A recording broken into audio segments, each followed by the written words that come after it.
Entendiendo que no hay una forma única ni correcta totalmente para definir al ser vivo, vamos a partir por una de las más comunes o más conocidas, que sería definir al ser vivo como un conjunto de características. Entonces, cuando hablamos de ser vivo, deberían estar todas y cada una de estas características presentes. Y también tendríamos que tener presente que no bastaría que estuviese solamente una de estas características para considerarlo vivo. Entonces deberían estar todas presentes. Entonces, si seguimos ese esquema, una forma de definir al ser vivo es, por ejemplo, decir que tiene una organización compleja y específica. ¿Compleja por qué? Porque en general los seres vivos presentan dentro de su estructura múltiples componentes, muchos y diversos componentes. Por esa razón, las posibles interacciones entre los componentes también son amplias y variadas. Ese número y variedad de posibles interacciones entre los componentes es lo que le otorga la complejidad. Eso es lo que define un sistema complejo. Y es específico porque esta organización se da justamente en esta unidad que llamamos el ser vivo. Bueno, el metabolismo sería aquella característica de los seres vivos que obedece a un conjunto de reacciones químicas y físicas que ocurren en la célula y que permiten a esta producir, captar, almacenar, transformar y utilizar energía en distintos procesos. La homeostasis, por su parte, es un concepto trascendental en fisiología que tiene que ver con una capacidad de autorregulación de los seres vivos. Una forma de decir esto es que corresponde a la capacidad de los seres vivos de mantener un cierto equilibrio en su medio interno, o mantener la constancia del medio interno frente a cambios en el medio externo. ¿Ok? Lo importante de la homeostasis es que esta condición se considera esencial para el adecuado funcionamiento del organismo, y por lo tanto va a haber mecanismos que apunten a tratar de conservar esta homeostasis, es decir, van a tratar de mantener o conservar esos valores de referencia o constante. Ahora bien, en función también de este principio fundamental en los seres vivos, que sería la homeostasis, tenemos la irritación, que sería la capacidad de los seres vivos de responder frente a estímulos.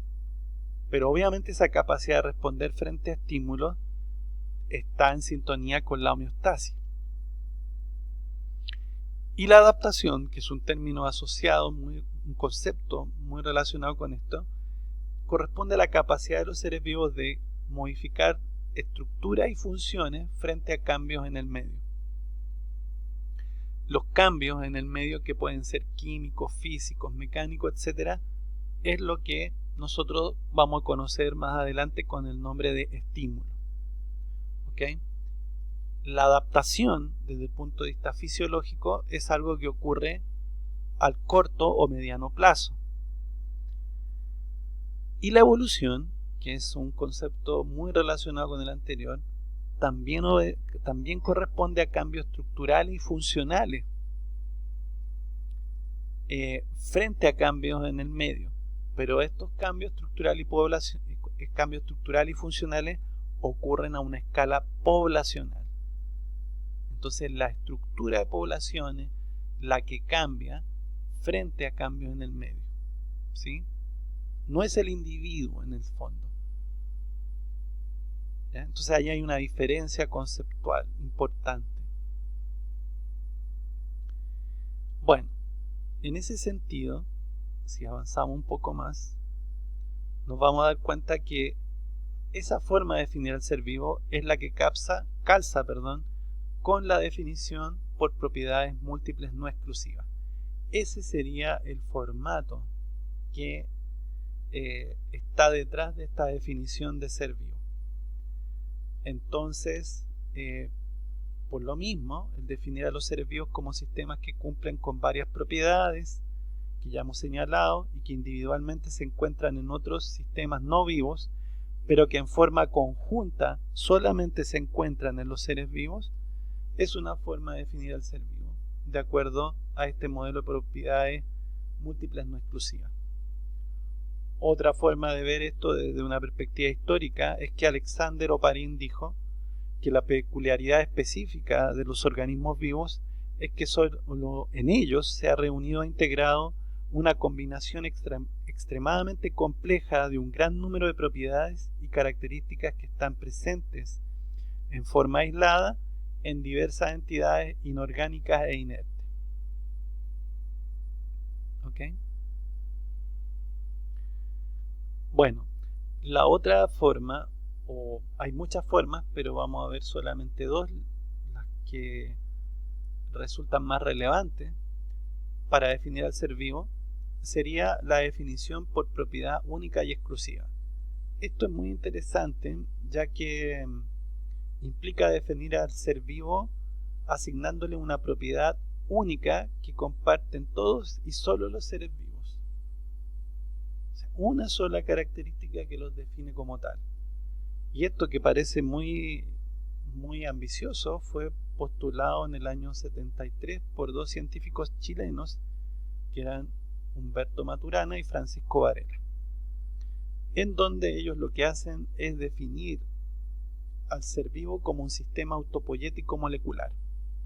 Entonces, en este primer enfoque ellos usaron o se valieron del enfoque metabólico bioquímico, si ustedes quieren, haciendo alusión a que, por ejemplo, el ADN, o a partir de ADN se puede sintetizar ADN, proceso llamado replicación. A partir de ADN se puede sintetizar ARN, llamado proceso transcripción. E incluso, ¿no es cierto?, se vio que parte del ARN podía ser sintetizado como molécula de ADN complementario, en lo que se llamó la transcripción inversa o retrotranscripción. Y por último, si teníamos ARN, a partir de ARN se podían obtener proteínas, proceso llamado traducción, que corresponde a la síntesis de proteínas.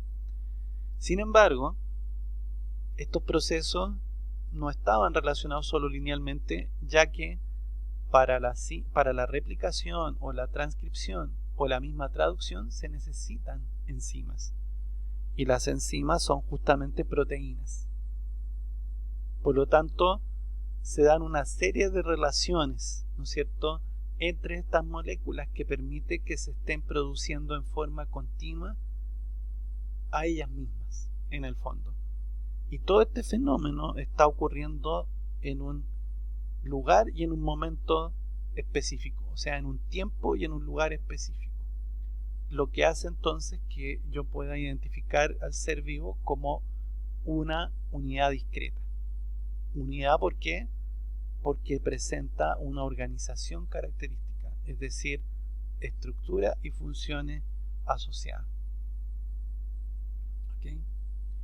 Entonces, en este libro llamado De Máquina y Seres Vivos, en el año 73, Maturana y Varela entonces definieron al sistema autopoyético del siguiente modo.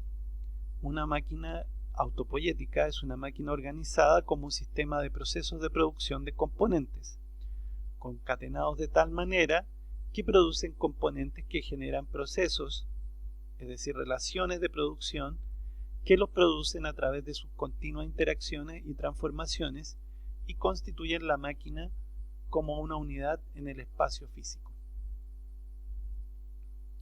Y dicen entonces que todo ser vivo es un sistema autopoyético y que todo sistema autopoyético es un ser vivo. Ahora, ellos en ese momento aclaran que esta interpretación o esta definición debe interpretarse en términos moleculares, por lo que ellos hablaron en ese momento de una autopoiesis molecular o autopoiesis en el espacio físico. Entonces, de esta definición entonces de sistema autopoyético como una red de procesos que produce todos aquellos componentes cuya producción interna es necesaria para mantener operando la red como unidad, fue modificada o reformulada luego por Raceto y Barry en el año 2012, en donde agrega otras características para aclarar aún más lo que significa. Entonces dice que un sistema autopoyético molecular,